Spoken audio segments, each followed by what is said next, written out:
कि मैं फ़ज़ाइली एक बयान देता हूँ कि किसी रिटायर फौजी ने कहा कि आप शिया मौलवी हजरात इतना अमीरुल मोमिनीन के फ़ज़ाइल क्यों बयान करते हैं, दूसरों की बातें क्यों नहीं करते।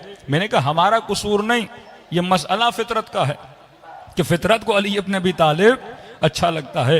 कि मुझे आपकी बात समझ में नहीं आई। मैंने कहा देखिए आपकी फितरत आशिक कमाल है, जहां उसे परफेक्शन नजर आती है फितरत उसकी तारीफ करने लगती है।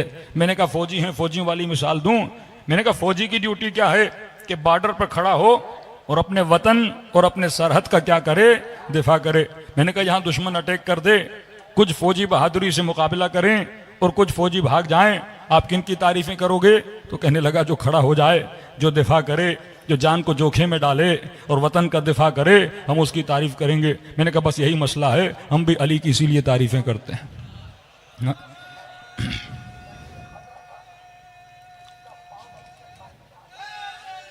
यार आपकी